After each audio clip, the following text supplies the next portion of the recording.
ஒரு வழியா ஸ்குவிட் கேமோட சீசன் 2 வந்து 3 இயர்ஸ்க்கு அப்புறமா ரிலீஸ் ஆயிருக்கு. 3 இயர்ஸா இந்த ஸ்குவிட் கேமோட சீசன் 2க்கு வெயிட் பண்ணிட்டு ஃபைனலா ஒரே நைட்ல மொத்த சீசனையுமே கம்ப்ளீட் பண்ணிட்டேன். ஏன்னா அந்த அளவுக்கு ரொம்ப இன்ட்ரெஸ்டிங்கா த்ரில்லிங்கா கொடுத்து ஃபைனலா ஒரு கிளிஃப் ஹேங்கரோட முடிச்சிட்டாங்க. அடுத்த சீசன் 3 எப்படா வரும் அப்படிங்கிற மாதிரி வெயிட் பண்ணிட்டு இருக்கேன் அப்படின்னு சொல்லலாம். இந்த ஸ்குவிட் கேம் சீசன் 2 எப்படி இருக்கு அப்படிங்கறத பத்தி இந்த வீடியோல நம்ம ஃபுல்லா பாத்துருவோம். இந்த சீசன் 2 வந்து போன சீசன் 1ஓட அப்படியே கண்டினியூவா தான் ஆரம்பிக்குது. சீசன் 1ஓட எண்டிங்ல வந்து பாத்தீங்க அப்படின்னா ஹீரோவான ஷாங்கி ஹூன் இவர் வந்து அந்த ஸ்குவிட் கேம்ல வின் பண்ணதுக்கு அப்புறமா அவருடைய பொண்ணை பார்க்கலாம் அப்படின்னு ஃபிளைட்ல ஏற போயிருந்திருப்பாரு. அப்போ அவருக்கு அந்த ஸ்குவிட் கேம் இன்னும் நடந்துகிட்டு தான் இருக்கு, ஏகப்பட்ட பேர் அந்த கேம்ல போய் பார்ட்டிசிபேட் பண்ணி சாக போறாங்க அப்படின்னு இவருக்கு தெரிஞ்சதும் இவருடைய மனசை மாத்திக்கிட்டு வந்து அந்த ஃபிளைட்ல ஏறாம திரும்ப ரிட்டர்ன் ஆகியிருப்பாரு. சோ இதுக்கப்புறம் அந்த கேம் அப்படிங்கிறது நடந்துகிட்டு தான் இருக்கு. ஷாங்கி ஹூனும் அந்த கேம் நடக்கிற பிளேஸை கண்டுபிடிக்கணும் அப்படிங்கிறதுக்காக எவ்வளவோ ட்ரை பண்றாரு, ஆனா அவரால் முடியல. இவருக்கு அந்த கேமை பத்தி இருக்கிற ஒரே லீடு என்ன அப்படின்னா அந்த சேல்ஸ்மேன் தான். அந்த சேல்ஸ்மேன் தான் ரயில்வே ஸ்டேஷன்ல வந்துட்டு அடுத்த கேமுக்கான ஆளை வந்து ரெக்ரூட் பண்ணிட்டு இருப்பான். அதனால நம்ம ஷாங்கி ஹூன் என்ன பண்றாரு அப்படின்னா போன சீசன்ல இவர் கடன் வாங்கினவர்கிட்ட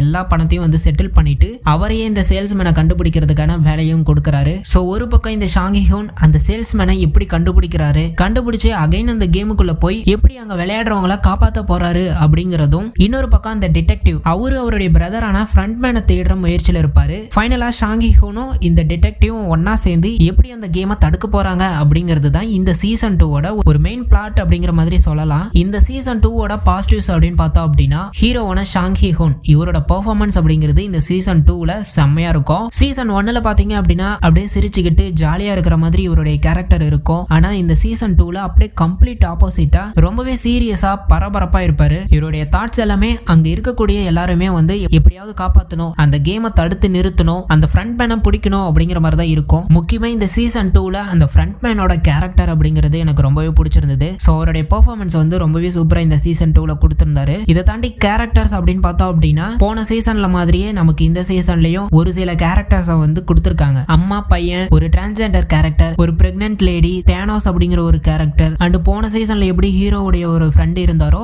அதே மாதிரி இந்த சீசன்லயும் ஹீரோவுடைய ஃப்ரெண்ட் ஒருத்தர் இந்த கேம்குள்ள இருப்பாரு. இந்த மாதிரி கேரக்டர் அவங்களுடைய பெர்ஃபார்மன்ஸ் அப்படிங்கிறது ரொம்பவே சூப்பரா இருந்துச்சு. இதை தாண்டி போன சீசனுக்கு இந்த சீசன்ல வந்து நிறைய புது புது கேம்ஸை வந்து இன்ட்ரடியூஸ் பண்ணிருக்காங்க. போன சீசன்ல இருந்த அந்த ரெட் லைட் கிரீன் லைட் அந்த கேம் மட்டும் தான் இந்த சீசன்ல இருக்கு. பட் அதையுமே இன்ட்ரெஸ்டிங்கா கொடுத்திருந்தாங்க. அதுல நம்ம ஷாங்கி ஹூன் தளபதி மாதிரி எல்லாம் பண்றாரு. அண்ட் மத்த கேம்ஸ் அப்படின்னு பாத்துக்கிட்டீங்க அப்படின்னா 5 பேரா டீமா ஸ்பிளிட் பண்ணி அவங்க ஆளுக்கு ஒரு கேம் பிளே பண்ணி அந்த கேம்ல வின் பண்ற மாதிரி இருக்கும். அதுல அந்த த்ரோ பண்ற கேம், அஞ்சாங்கல்லு, பம்பரம் இதெல்லாமே ரொம்பவே சூப்பரா இருந்துச்சு. அதுக்கடுத்து வந்து ஒரு நம்பர் சொன்னதுக்கு அப்புறம் அந்த நம்பருக்கு ஏத்த மாதிரி குரூப்பா ஒரு ரூம்குள்ள போகணும். அப்படி ரூம்குள்ள போகாதவங்க இறந்துருவாங்க. இந்த மாதிரியான கேம்லாம் புதுசா இதுல இன்ட்ரோடியூஸ் பண்ணிருக்காங்க. ஸ்கிரீன் பிளேவை பொறுத்த வரைக்கும் எந்த ஒரு இடத்துலயுமே லேக் அப்படிங்கறதே இல்ல. உள்ள ஹீரோ இருக்கிற இடத்துலயும் சரி, வெளியே டிடெக்டிவ் அந்த கேம் நடக்கிற இடத்த கண்டுபிடிக்கிற சீக்வன்ஸும் சரி, எல்லா இடத்துலயுமே அந்த ஸ்கிரீன் பிளேவை ரொம்ப ஃபாஸ்டாவே அமைச்சிருக்காங்க. எங்கேயுமே வந்து என்ன இவங்க பேசிக்கிட்டே இருக்கிறாங்க, எப்ப அடுத்த கேம் ஆரம்பிப்பாங்க அப்படிங்கிற மாதிரி ஒரு ஃபீலை கொடுக்கல.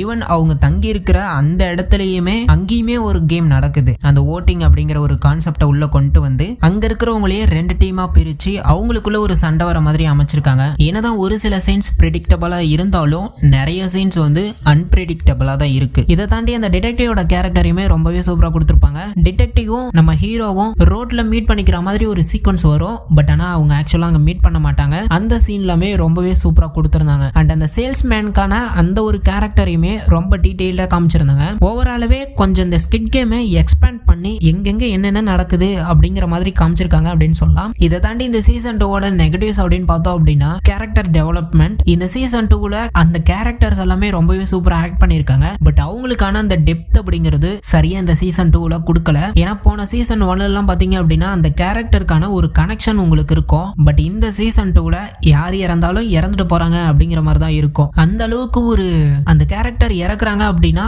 அவங்களுக்கான அந்த எமோஷனல் கனெக்ட் அப்படிங்கிறது இந்த சீசன் 2ல அந்த அளவுக்கு பெருசா கொடுக்கல. அந்த மெயினா அந்த 4-5 கேரக்டர் காமிக்கிறாங்க, அவங்களுக்குமே பேக் ஸ்டோரி அப்படிங்கறத பெருசா சொல்லல. அப்படி ஒரு கேரக்டருக்கு அந்த பேக் ஸ்டோரியை சொல்லியிருப்பாங்க, ஆனா அந்த கேரக்டரையுமே ஈஸியா போட்டு தள்ளியிருப்பாங்க. இது மாதிரி இந்த சீசன் 2ல அந்த எமோஷனல் கனெக்ட் அப்படிங்கிறது பெருசா ஒர்க் அவுட் ஆகல அப்படின்னு தான் சொல்லணும். அடுத்த நெகட்டிவ் வந்து பாக்குற நமக்கே தெரியுது. சீசன் 1ல நம்பர் 4, 5, 6 வந்து ஹீரோ, நம்பர் 1 வந்து இல்னாம் அந்த கேமை கண்டுபிடிச்சவரு. சோ அது வச்சு பார்த்தோம் அப்படின்னா இந்த டைமுமே யாரோ ஒரு பெரிய முக்கியமான ஆள் இருப்பாங்களோ அப்படிங்கிற மாதிரி நாமளே யோசிக்கிறோம். ஆனா ஹீரோ வந்து அதை எப்படி யோசிக்காம விட்டாரு, அவர் அவர் ஏன் அதை யோசிக்கல அப்படிங்கிற மாதிரியான கேள்விகள்லாம் எழுமதான் செய்யுது. ஈவன் சந்தேகப்படும்படியான ஒரு சில விஷயங்கள் நடந்தாலும் ஹீரோ வந்து அதை யோசிக்கவே மாட்டாரு. ஆனா அதுக்கு முன்னாடி வந்து பாத்தீங்க அப்படின்னா அந்த அளவுக்கு பிரில்லியண்டா கன்னெல்லாம் வாங்கி வச்சு 2 இயர்ஸா பிராக்டிஸ் பண்ணி ரொம்ப பெர்ஃபெக்ட்டா பிளான் எல்லாம் போட்டு வச்சிருப்பாரு. அப்படி இருந்த அவரு ஒரு சின்ன விஷயத்த வந்து ஏன் யோசிக்கல அப்படிங்கறது ஒரு நெகட்டிவா தோணுது. பட் இதுக்காக இந்த சீசன் 2 நல்லாலாம் சொல்ல முடியாது. வேற மாதிரி கொடுத்திருந்தாங்க. 7 எபிசோடையும் ஒன் நைட் உட்காந்து தூங்காம பார்த்தனா அப்ப அந்த சீசன் எப்படி இருக்கும் அப்படிங்கறத யோசிச்சுக்கோங்க. சோ நீங்க இந்த ஸ்குவிட் கேம் சீசன் 1 ஆல்ரெடி பாத்துருந்தீங்க அப்படின்னா கண்டிப்பா சீசன் 2வையும் பார்க்கணும். இது வரைக்கும் ஸ்குவிட் கேமே பார்க்கல அப்படின்னாலும் சீசன் 1 ஸ்டார்ட் பண்ணிட்டு அதுக்கப்புறம் இந்த சீசன் 2வையுமே பாருங்க. அண்ட் தமிழ் டப்பிங்க பத்தி சொல்லணும் அப்படின்னா எனக்கு தெரிஞ்சு பாய்ஸுக்கு அப்புறம் வர எல்லா தமிழ் டப்புமே பாரபட்சமே பார்க்காம பேசுறாங்க அப்படின்னு தான் நினைக்கிறேன். ஏன்னா அந்த தமிழ் டப்பிங்லயே அந்த பேட் வேர்ட்ஸ் அப்படிங்கறத ஓப்பனாவே பேசியிருக்காங்க. சோ இந்த சீசன்ல வந்து ரத்தம் தெரிக்கக்கூடிய காட்சிகள்லாம் நிறையவே இருக்கு. R-rated தான். இந்த சீசன் 2ல வந்து பாத்தீங்க அப்படின்னா 7 எபிசோடு தான் இருக்கு. 7th எபிசோட வந்து ரொம்ப கிளிஃப் ஹேங்கரோட தான் முடிச்சிருப்பாங்க. அந்த எபிசோட முடிச்சுட்டு 7 எபிசோடு தான் பார்த்திருக்கோம். போன சீசன்ல 9 எபிசோடு இருந்துச்சு. சோ ஐ திங்க் ஒரு 10 எபிசோடாவது கொடுத்திருப்பாங்க. இன்னும் 3 எபிசோடு இருக்கும் அப்படின்னு நினைச்சு தேடுனா 3 எபிசோடையும் காணோம். ஒருவேளை பார்ட் 1 பார்ட் 2 அப்படி ரிலீஸ் பண்ணுவாங்களோ அப்படின்னு நினைச்சேன். பட் அவங்க சீசன் 2ல கொடுத்ததே வந்து மொத்தமா 7 எபிசோடு தான். சீசன் 3யோட இந்த ஸ்குவிட் கேமை கம்ப்ளீட்டா முடிக்க போறாங்க அப்படின்னு நினைக்கிறேன். சோ அடுத்து ஒரு சீசன் 3 தான் இந்த ஸ்குவிட் கேமுக்கான ஒரு ஃபினாலேவே இருக்க போகுது. அந்த சீசன் 3 வந்து 2025 ஆகஸ்ட் மந்த் அந்த ரேஞ்சில் வந்து ரிலீஸ் ஆகலாம் அப்படிங்கிற மாதிரி நெட்ஃபிளிக்ஸ் கன்ஃபார்ம் பண்ணிருக்காங்க. சோ சீசன் 3 அந்த மாதிரி அமைய போகுது அப்படிங்கறத வெயிட் பண்ணி பார்ப்போம். நீங்க இந்த ஸ்குவிட் கேமோட சீசன் 2 பார்த்துட்டீங்களா, எப்படி இருந்துச்சு அப்படிங்கறத கமெண்ட் பாக்ஸ்ல கமெண்ட் பண்ணுங்க. அண்ட் இந்த ஸ்குவிட் கேமோட சீசன் 2 பார்க்கறதுக்கு முன்னாடி நம்ம சேனல்ல நான் ஆல்ரெடி ஸ்குவிட் கேமோட சீசன் 1க்கான ரீகேப் பிளஸ் பிரேக் டவுன் மாதிரி ஒரு வீடியோ போட்டிருக்கேன். அந்த வீடியோவை பார்த்துட்டு இந்த சீசன் 2வை நீங்க பார்க்க ஆரம்பிச்சீங்க அப்படின்னா உங்களுக்கு இன்னும் ஈஸியா புரியும். ஏன்னா சீசன் 1 வந்துட்டு 3 இயர்ஸ்க்கு முன்னாடி பார்த்தோம். இப்போ திடீர்னு சீசன் 2 பார்க்கும்போது கண்டிப்பா சில விஷயங்கள் மறந்துருக்க நிறையவே வாய்ப்பு இருக்கு. அதை எல்லாத்தையுமே கவர் பண்ற விதமா தான் அந்த வீடியோ இருக்கும். அந்த வீடியோட லிங்க் வந்து நான் டிஸ்கிரிப்ஷன்ல கொடுக்குறேன். கண்டிப்பா வந்து செக் பண்ணி பாருங்க. ஓகே, நெக்ஸ்ட் வீடியோல பார்க்கலாம். தேங்க்யூ.